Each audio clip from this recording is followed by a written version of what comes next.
Hello, hello, hello, and welcome back to Parents Canada Talk Radio on Saga 960. I'm Lisa Durante, and I'm here with... Jason Thompson. Yeah, Jason, I just want to say first, before we start off the show, a big, big thank you to you and to Genevieve for stepping in and sitting in the chair last week so that I can go off on a family holiday. The best part was we got to go out for lunch after. Oh, how often do you get to go out for lunch after your kids? And then we talked about our kids. Oh, great. Yeah, I love lunch dates. Love lunch dates. That's great. Yeah, it was. I listened back to the show, and it was. I saw another side of you because of that conversation, because it was so. Is that a good thing? Yeah, it was just interesting. It was so interesting when you hear partners talk, you kind of get a different perspective on. What'd you get? So what was it you learned? It was just just even the way you both were. She completely understood what you were saying, and you were quite in sync. So it was just on the radio. On the radio, we're in sync. Well. That's what I heard. That's a 10-year conversation. Actually, it was really great because it was, in a way, it was a little bit like therapy for us, right? Because it was a 10-year conversation that we have around EQ and IQ. And I recently read about something called BQ, which is body quotient as well, which is the idea that your body actually gives feedback to you and how you actually understand all of that. So I thought it was a great thing because it gave us really kind of a starting point for a conversation that continued off air on how we approach kids and summer and camps and all that sort of stuff. It was great. It was a great, great beginning to the story. That's great. So then I don't have to feel too bad. That's good. Good. So I was on holiday last week. I went to the motherland, to Italy, and got to see amazing things, got to eat amazing food. But one of the things that we did that was different this time around was we got to visit Frank's family, who lives there, my husband's family, and introduce our kids to them, which was interesting and fun and joyful because, the moment you introduce your kids, there's all this hugging and kissing, and then there's, oh, you look like your mother, oh, you look like your father, let me go and get a baby picture, you look like this. So just quite interesting. But one of the things that came up, and I thought about only after we started planning for today's show, was that every time we introduced our kids, I have two daughters, and at some point in the conversation, they would look at us, mostly to my husband, and say, so you're going to try for a boy, right? And it, the first couple times it was a bit shocking because we just weren't. We're like, oh, why do we need a third kid? Because I am done. And then there was the whole privacy thing. These aunts and uncles telling you to have more kids. And then it just started sinking in on what they actually meant by that. Like when they look at our two daughters, they don't see children or healthy, vibrant kids or humans that are going to contribute to society. I think they see limits, limits on potential, limits on value. And there may even be, they may even view them as a burden of some kind. To be honest, we couldn't make sense of it because that's just not our thinking. But just from cultural, knowing that's kind of what we got. To me, that's really interesting because do you see that as you use the word culture? Like, do you see that as a more prominent thing in Europe versus North America? Well, I think North America is very much a melting pot. So I don't see us having one culture. So it may be a European thing. It could be just around the world because it's funny you said that because my daughter, when my older one, she's 9, she kind of got a sense, there's a language barrier, so she doesn't fully understand Italian, but she kind of got a sense, just from our reaction, we're like, no, that she knew something was going on. So she asked me what was going on. And so I told her, and to her, she couldn't understand why we would need a third kid because everybody else seemed to have had 1 or 2 kids. So why did we need 3? So she didn't get that it was a gender thing. Right. And then, then I clarified. I said, no, they think that we should have a boy. And then she was like, and then she brought up Malala's story. So she read about Malala and her dad and how her dad, so she talked about how in Malala's country, boys would go to school and girls couldn't. And so she kind of made that reference. So she's like, is that the way it is here? And I was like, no. Everyone can go to school in Italy. It's just culturally, I didn't say the word value boys over girls. I didn't say that to her, but I just said it's a bit different. So it was just interesting to see that and kind of have that brought back to us. But then it also made us very grateful that we're not raising our children in that way, that,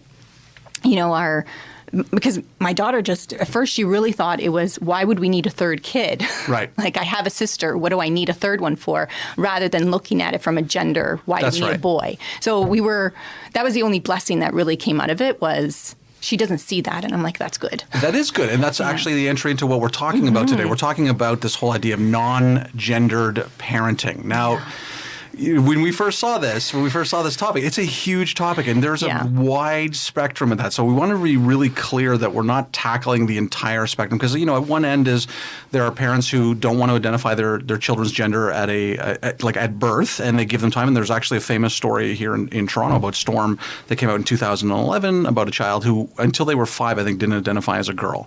So we're not going to tackle that just yet. That takes a little bit more research and a little more thought. But there is stuff around the day-to-day side that we want to talk about today, don't we? Yeah, and I as we were researching for the show, I was like, well, what does it actually mean? What does gender-neutral parenting actually mean? And so read a number of resources, and it sounds like my summary of it is that you're not going to place a limitation or an expectation on your child based on their gender. So if you have a little boy, you're not going to expect him to like hockey and want to play hockey. And if you have a girl, you're not going to expect her to like princesses and ponies. You're going to just let them kind of figure out their own path rather than forcing them into a specific lane. And it's interesting because as I was looking through the materials as well, you think to yourself, well, I do that, right? I don't put the limitations on it. When we cook, we all cook together and things like that. There's no, but of course that's my experience. And this is the thing I kind of hate about parenting, is parenting by anecdote. So we dug into the data, and the data was surprising, to be honest with you. We learned a whole bunch of things. First of all, we gender stereotypes obviously exist. They do still very much exist in our society, and they have an impact on kids. We know that girls who suffer from extreme versions of this actually have higher levels of child marriage, higher levels of pregnancy, leaving school early, STIs, exposure. And then boys, they've got a higher risk of substance abuse. They've got a higher risk of suicide.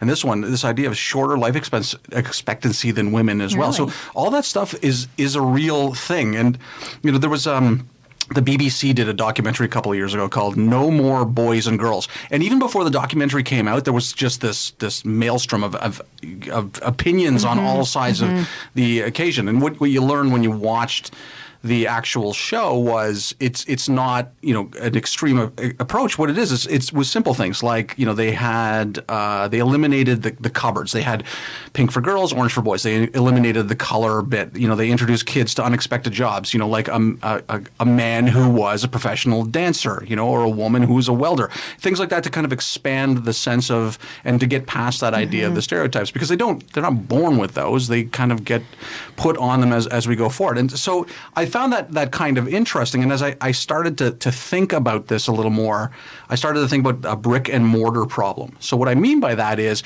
the brick is, I think by and large, I know I as a parent don't put those limitations on, and most of the parents that I deal with in my social circle and things like that, they don't. But it's the margins, right? It's the mortar. It's the little teeny tiny things, like when my 13-year-old daughter, when Stranger Things came out, decided she wanted to shave her head. And we got some raised eyebrows. Girls shouldn't do that sort of thing. Oh, wow. But it was great because we didn't expose her to that. We didn't stop her, and she wanted to do that, and that was great. And it was the same thing my daughter, my 8-year-old last week, was telling me about one of her favorite stories, and she goes, and the prince comes to save the princess. I think it was Shrek we were talking about. And I asked her, I said, why can't the princess save herself, sort of thing? And that got into a little bit of conversation, not a big, deep philosophical thing, but we talked about stories and things like that where that worked. But one of the best examples of this is with my business partner. And a couple of years ago, he has 2 sons. And Pink T-shirt Day is end of February or April, wherever you kind of mark it. And he went out to try and find pink T-shirts for his sons. He couldn't. He went to a dozen stores looking for them. And of course, the smart idea, and this is what companies are realizing, is if you take those limitations off, he started a pink T-shirt company so that everybody could have that idea, which makes a lot of sense when you're actually in an anti-bullying thing. So I find all that kind of very fascinating. Yeah. It's just like you, it was just a very natural thing for me. So I have 2 girls, and right from the beginning, like when I was pregnant with my first daughter and even with the second, I didn't find out what their gender was beforehand. And that was the only question that was asked of me. What are you having? And, I was a bit cheeky. And so I replied back, I'm having a baby, because I didn't know and I didn't care. My goal was to have a healthy kid. That's all I cared about. That's all I worried about. So it was always about, I'm having a baby. And then I would get comments like, well, how are you going to, fill your registry if you don't know what you're having? And I'm like, well, I don't care about having pink things or blue things. Like, it didn't matter. And so when we went out and did that first initial shop, I actually bought blue things, white things, pink things. Like, I just bought a whole bunch of things. I actually probably didn't buy any pink things because I just don't enjoy pink. And then when my daughter was born, put her into all of it. Like, my mother she had bought this, we have a picture of it, of my daughter in a football onesie. It was like, had all these football things on it, footballs on it. And, my mother was like, oh, maybe you don't want to put that on her. And I was like, no, it's a onesie. It zips up. It works. I'm going to put it on her. Like, it doesn't matter. And people did think she was a boy, and I couldn't have cared less if they did or didn't. And then even as she was growing up, and even, my younger daughter, I never guided them to pick certain clothes. They always had to pick their own things. And they always, the younger one does gravitate towards pink. That is her favorite color. And the older one has always loved blue. When she got to kindergarten, she thought she needed to change that up. And so she announced that she loved pink. And then a year later, she admitted, she's like, I never liked pink. It was just because the other girls liked pink. And so I felt like I needed to. And that's right there. That's the margins, right? Mm-hmm. That's the telling stuff is once you kind of start to introduce kind of peer groups and things like that this is where this starts. I don't want to say breakdown because it feels... I want to be really careful about not saying it's an enlightened approach to things, but what it is it's a recognition of these things actually can cause a problem as kids grow up, particularly in relationships and self-awareness and things like that. And so how can we as parents deal with that overall? Mm-hmm. Yeah, and it's also just limitations in careers, and we'll be talking with an amazing guest, Sherry Holmes. She's from HGTV, and she'll be calling into the show, and we'll be talking to her. She just had a daughter, and she's working in a quote unquote male dominated trade field, and so it'd be really interesting to see her approach and learn a little bit more on how she is going to raise her daughter without any of those limitations, and what her initial thinking is, because, she is a new mom. It's only 2 months. What you think you're going to do and then what you do are going to be completely different. So we're just going to get her initial thoughts on that. Yeah, we're going to come back right after the break. We want to hear from you, too. You can find us at Parents Canada. You can see that I don't want to use the word struggling, but we're still trying to wrap our head around this sort of thing because it doesn't fit into an easy slot. We want to hear where you come from, so you can find us on all the social media platforms, Facebook, Twitter, and Instagram. And at Parents Canada. You can also call us, 416-640-0200. We're going to be back right after this with Parents Canada Talk Radio on Saga 960.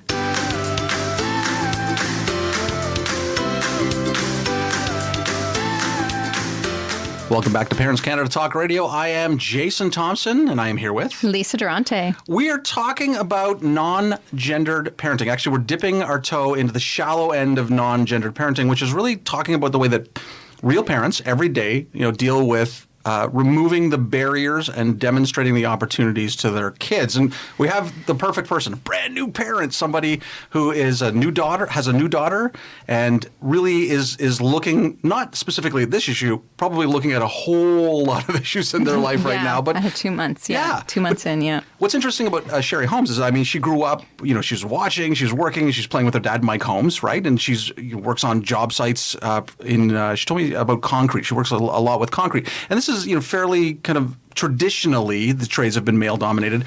We're seeing that shift a little bit, and she's becoming a pretty vocal advocate for that. But, as someone who has a daughter, I think she might have some interesting perspective on what it means to open up those level of opportunities. So welcoming to the show, Sherry Holmes. Good morning. Good morning. How are you? I'm great, and I'm super, super excited to talk with you. How's it all going? 2.5 months in, there's every day is a new adventure, right?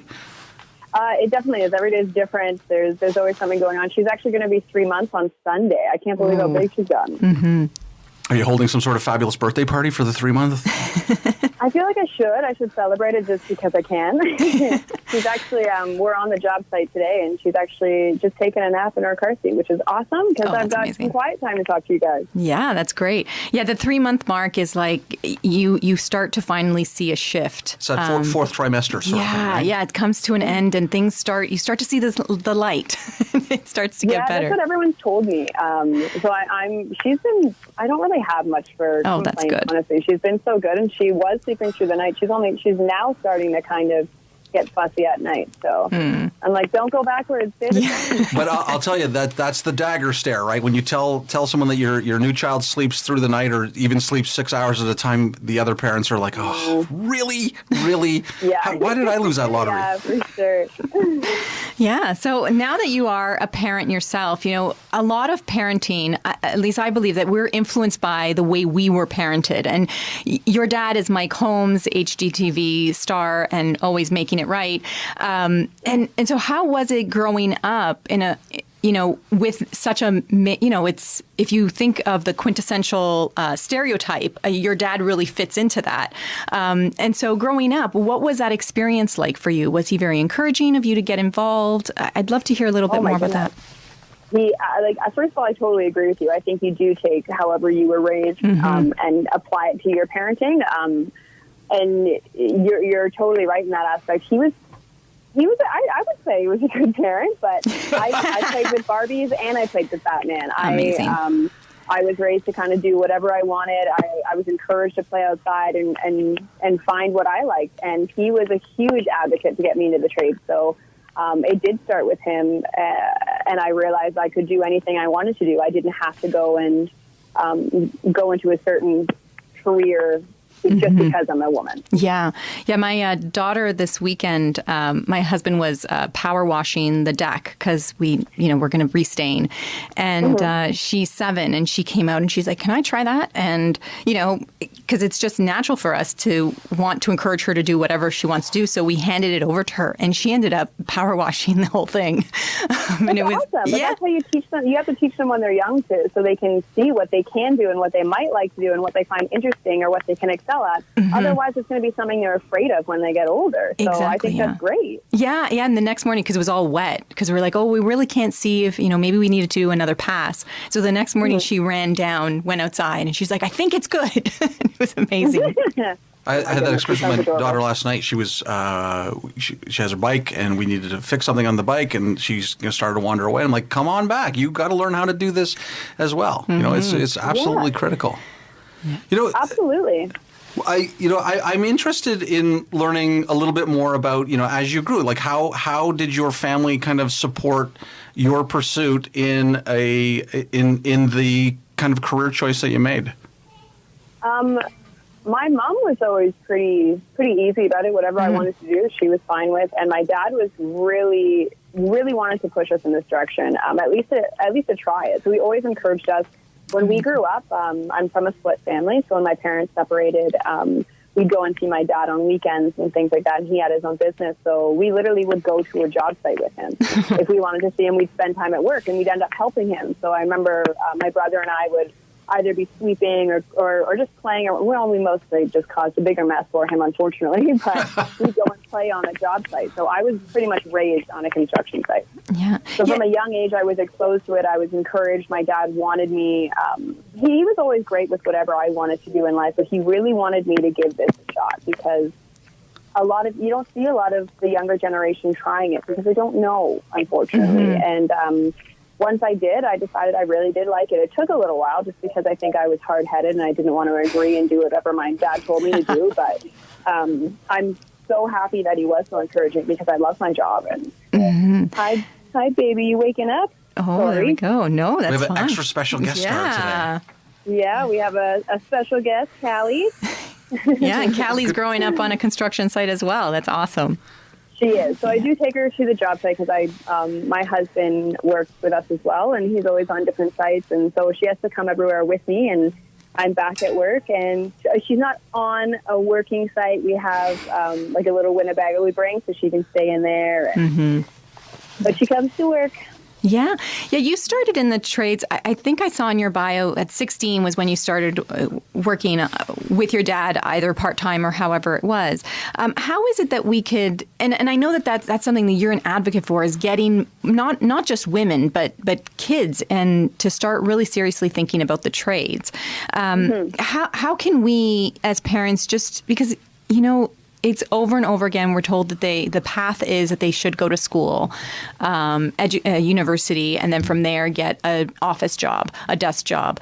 That isn't the experience in my family. So how can we encourage kids to kind of think more broadly? I do think it does need to be encouraged. And I was saying earlier to someone is that I think it's a lot of the Hollywood look of things. Like you watch a movie and you have Mario, he's a plumber, and unfortunately he's a little larger, he's got a bum crack hanging out, and so it's something you make fun of. You make fun of people in the trades because it's portrayed that way, and it's not at all. Or people think, you couldn't get into college, you couldn't get into university, so, that's why you're working in the trades, you must be dumb.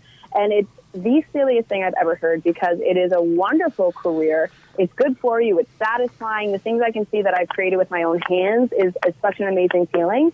And I just don't think that the younger generation always gets exposed to that. So, and under the umbrella of skilled trades, there are so many different trades. It doesn't have to be just masonry or woodworking. It's a skilled trade is actually hairstyling. It's there's clay work. There's baking. All of those are considered skilled trades. Mm-hmm. Yeah. And it's just, everyone has to be exposed to the possibility of something new. Because if you don't try something new and something you don't know about, how do you know if you're going to like it? How do you know what you really could have excelled at in life if you don't give it a chance?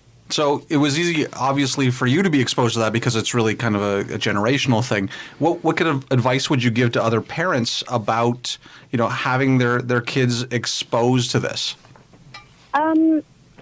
I think usually in schools there's career days and they show some of the trades. And I think I would like to see parents encourage their kids to try different things instead of just assuming that an office job would be the best thing for them or the safest thing for them.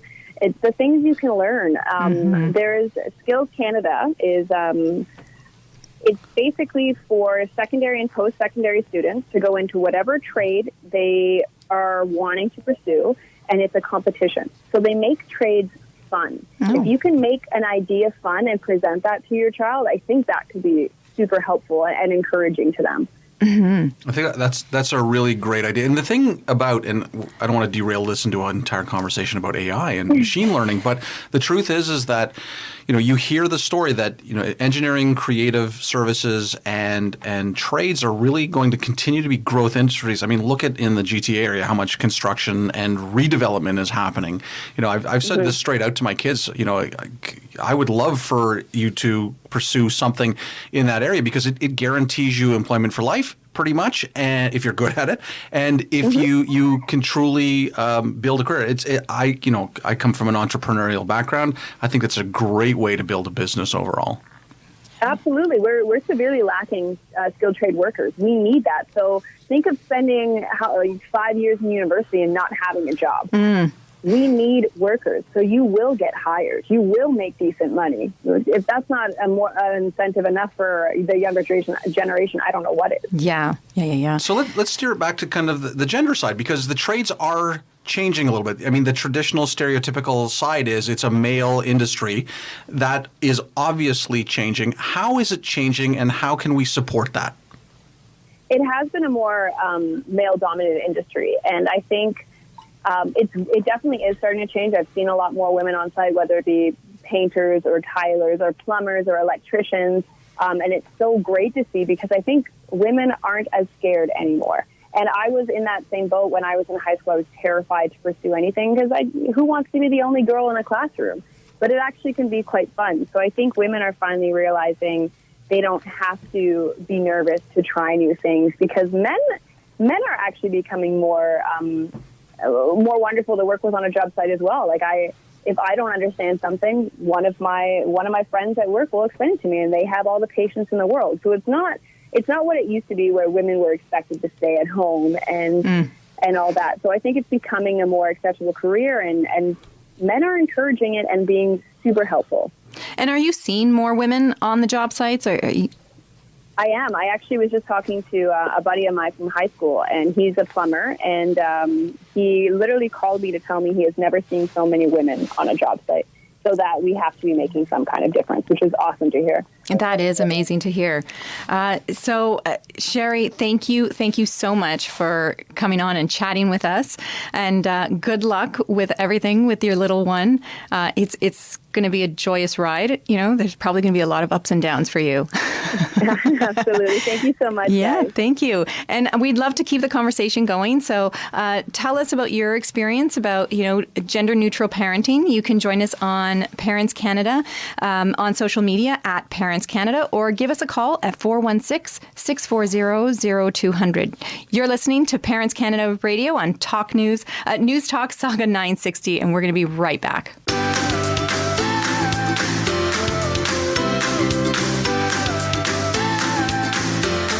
Welcome back to Parents Canada Talk Radio. I'm Jason Thompson. I am here with Lisa Durante. And we are taking your questions about, and just off air, we were talking about, we're still even just struggling with the term. And that, you almost want to call it gender barriering or something along those lines. I'll work on it. I'll work on it over the week. Parenting? How about just parenting? And to that end, I put common sense parenting. And I put out kind of a request on social media, and I got this wonderful response because it really does kind of frame the way that I think about this. And I'm going to read the entire response verbatim. Okay, go ahead. It says, first of all, what a great topic. As a mother of three, 25-year-old girl, 20-year-old girl, and 10-year-old boy, I don't think that my parenting style has changed much. And I'd asked how has it changed in kind of the new world we all exist. All three are expected to learn to cook, to clean, to manage money, be respectful and caring. All learned. And the youngest is still learning how to use power tools, cut the grass, and the barbecue. My husband and I never used to tell, well, he's just say words like, well, he's just a boy, or she's just a precious girl. I found that interesting that they only put the adjective in the second one there. Or from clothing to toys, it was just that toys or colors or clothing. We just picked whatever it was. The girls had Barbies, but they also had Hot Wheels cars and video games. Our son has Ninja Turtles, and also our arts and crafts. Our daughters like princesses, but they also like sports. Our oldest loves Merida from Brave, or Mulan because they are the kick-ass ones. Our middle loves Ariel because of the ocean, and Belle because of her love of France. But we've raised them all the same. Mm-hmm. And if I was hard on one to learn to cook and clean, it would probably be our son, because I want him to know how to do all of those things. My husband leads by example and cooks and cleans whenever else needs to be done. I say, teach a child to love and to be respectful and to be confident and comfortable in their own skin and body. And as a teacher side, it drives me nuts to hear parents say, oh, they're just rude because they're a boy, or they're gossipy just because they're a girl. Everyone should just be kind. I almost feel like I just should have read the last line, right?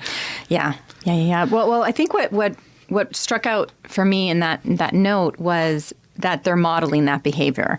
Because if they don't see it, just like Sherry was talking about, she saw it with her dad. And her mom was encouraging as well, and he got her involved. And so if kids don't see their parents doing different tasks around the house, because I just don't believe a task has a gender. Laundry is not a female thing, and garbage is not a male thing. Just an annoying thing. Everyone has to do their part. And so if they can see that it's quite seamless, that one can pick it up just as the other, then they're going to think and expect that too. I know growing up, so I have said that, my background is Italian, and so it was somewhat of a traditional household. My mother did work. She was a working mom, and she worked quite a bit, as did my dad. But my mom did all of the stuff around the house, because you can't, there's no sharing of the load. She just took control of it. She never expected me to do anything. I grew up with three brothers, and just as she didn't expect them to do anything. I think there were times where she had hoped that I would, start, be willing to pitch in more. But that wasn't my. I never liked chores, so unless I was forced, I just never did them. But she never forced. She didn't want to force me into doing them. But one of the things that I took from her example was, because I saw how tired she was, and she worked tirelessly. She was working and doing everything around the house, raising 4 kids. And I remember thinking very young that I wanted to work. I I grew up on 80s soap operas, those night soap operas, because that was my babysitter, was the television. And so I knew that I wanted to work one day, wear that power suit, but I didn't, and I knew that I wouldn't be able to manage a household. And so from a very young age, I would say, well, I'm going to find someone who's going to do that with me. It was never for me. I knew that I wouldn't get a maid, but I just always wanted someone with me. And it was actually on my wedding where my dad did he did a speech, just to welcome everybody. And he made reference to that you had set that goal, that you would have someone to do this with you. And you found him. And excuse me. Yeah. And so still my husband, he does the laundry.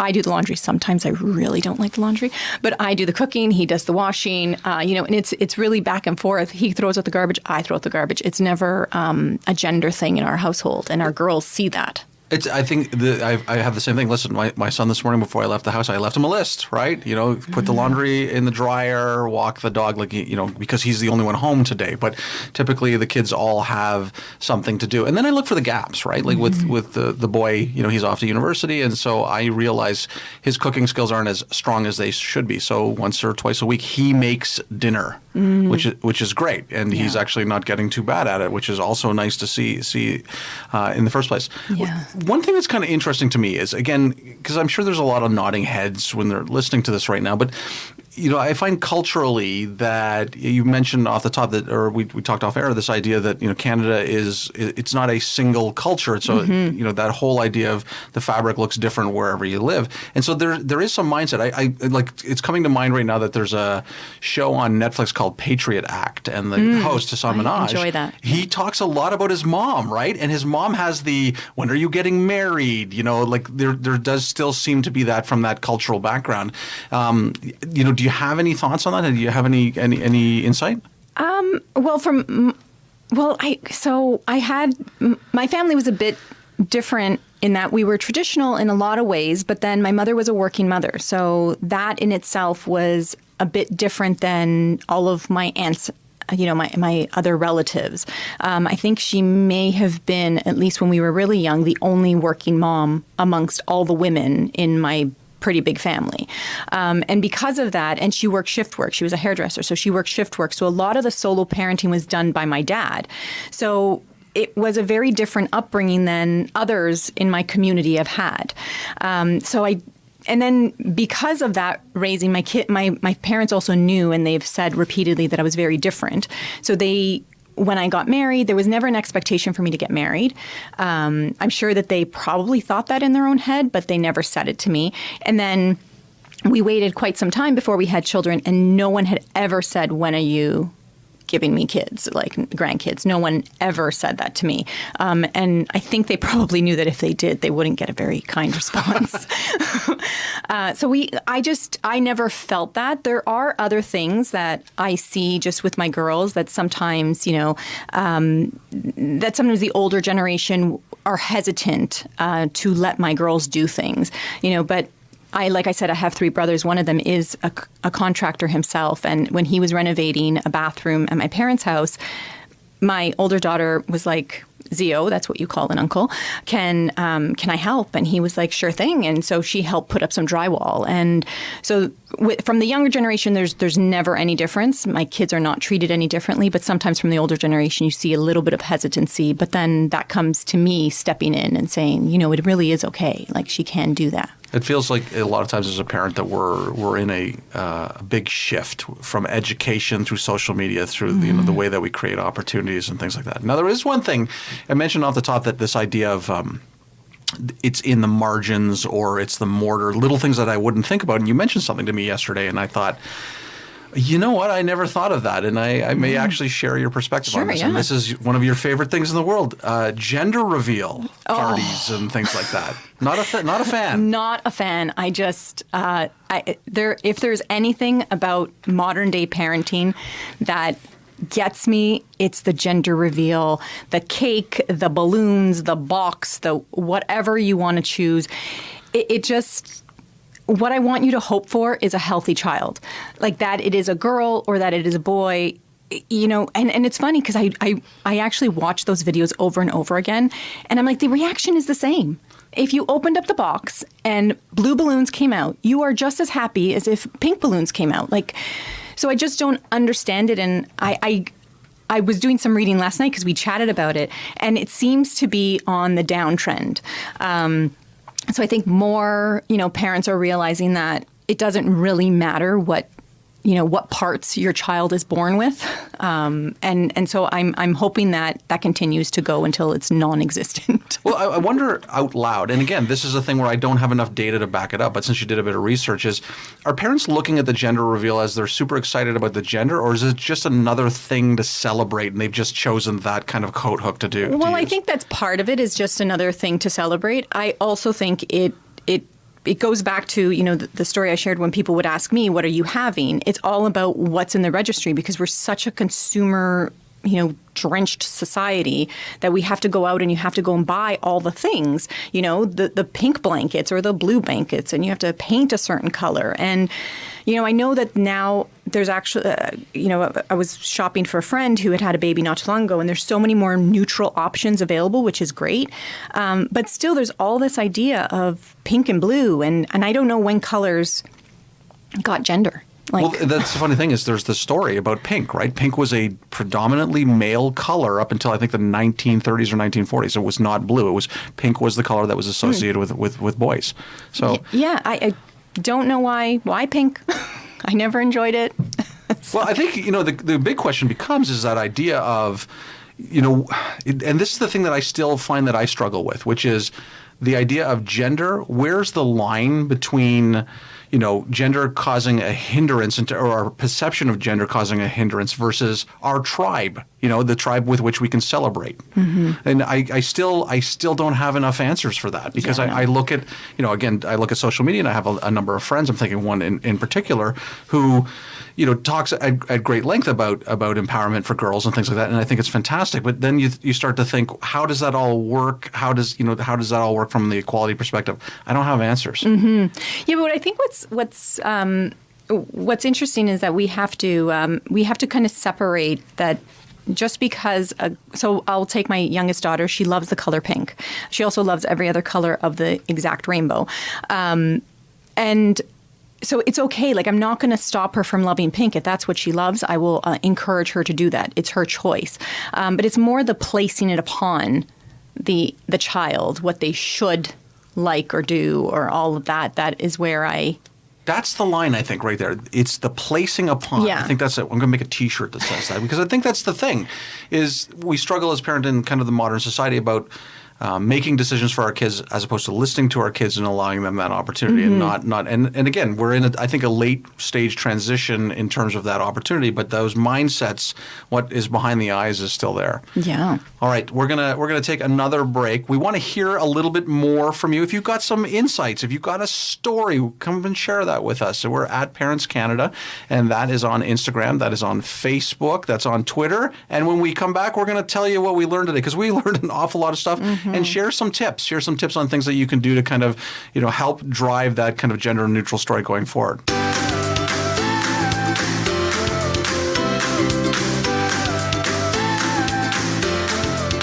Hello, and we're back to Parents Canada Talk Radio. I'm with Jason Thompson, and I am Lisa Durante. So we have been struggling. I think everyone has kind of heard it in our voice where we've been doing a little hemming and hawing back and forth, because we're struggling with this topic a little bit, because gender neutral parenting really does, as we talked at the top of the show, that it is such a spectrum that it could be, on one side, that whole non-binary raising of your children, that you're not going to identify them as any gender until they are old enough. But then there's the other side, and that this is something that, Sherry talked about. It was her personal experience being raised by Mike Holmes, and then how she's hoping to raise her child is really just not placing those gender limitations or expectations on their child.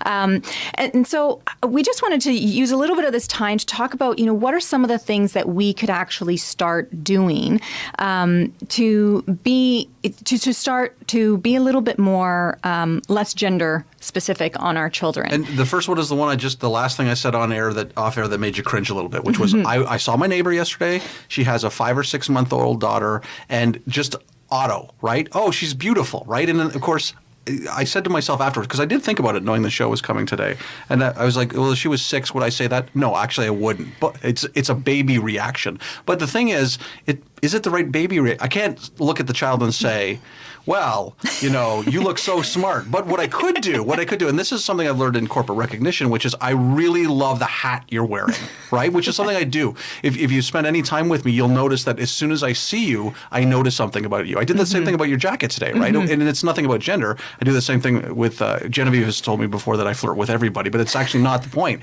It's the point is my mom told me recognize something about somebody, but you don't need to lead with they have no control over how they look. It's the skill set that they develop, and make sure that kind of focus on that. Yeah, and I think that it gets like we're at a point where we're being so cautious about the way we say things. A baby, gorgeous, cute, all of that. There are times where, that is said to my daughters, and I'm starting to notice that my older daughter gets a bit uncomfortable with it. She's 9, so now I'm like, okay, let's stop focusing on how she looks. And she's just not into that. While my younger daughter just eats it up. And then there's the other side of it where, let's not put too much value on how we look. So I think we just have to kind of be careful about that. We shouldn't be overly sensitive and overthinking things, because then all of our conversations are not going to be so authentic. Well, which is the challenge, because I don't think we have an answer here where that line is. There's obviously some very clear lines like, hey, there's nothing wrong with, your child watching Strawberry Shortcake or, Lemony Snicket. My daughter watched Lemony Snicket. She told me she wanted to be a mycologist, which is a mushroom farmer, right? Okay. And I thought, great. That's a new one for me. Fantastic.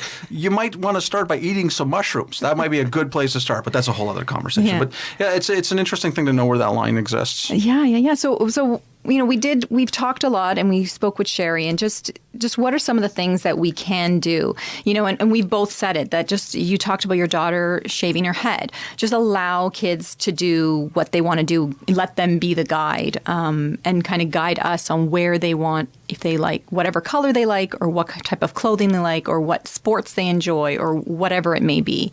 I got a comment during the break that was kind of interesting, which, I'm sure will incite some interesting conversation, which is, what about sports? What about co-ed sports? Right now we really do segment boys and girls from a very early age. Is there value, opportunity for co-ed?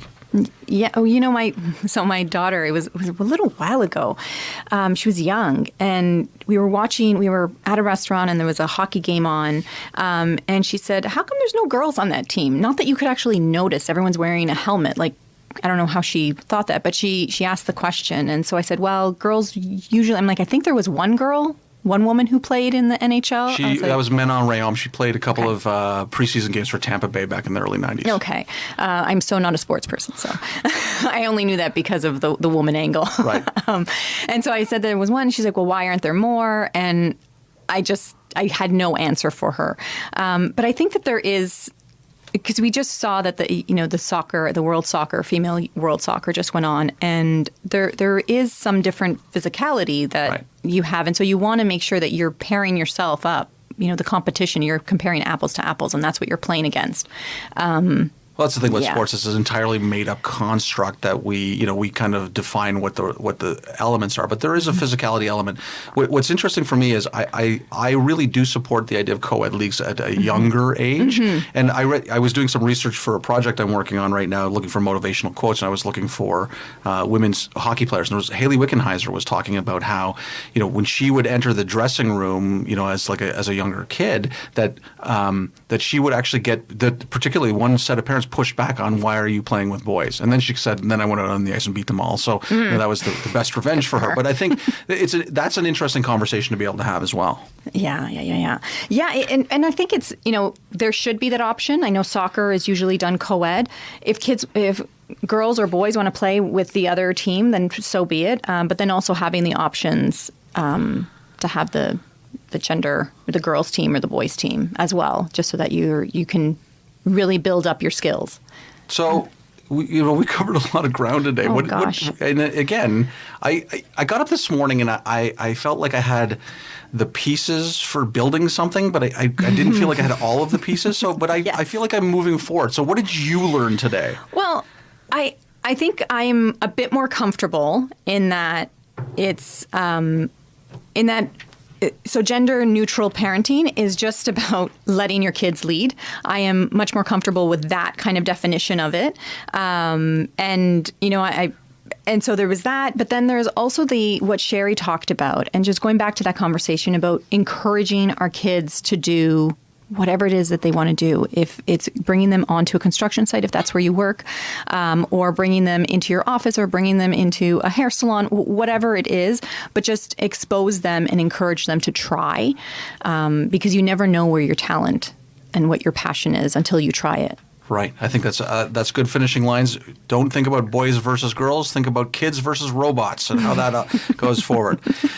With that, we've run out of time for this week, but I'm sure we're going to come back to this topic as we move forward. And we want to hear more from you. So find us at Parents Canada. We're on all the great social media platforms. And also, I want you to drop by the parentscanada.com website. It's a brand newly refreshed, gorgeous looking website, and actually gives you great stuff. It's segmented by age group, and so you can find lots of great articles and tips on what it takes from there. There is some stuff on kind of gender neutrality, and there's all sorts of stuff on what to eat and how to get ready for school and all the sorts of topics that we are covering here.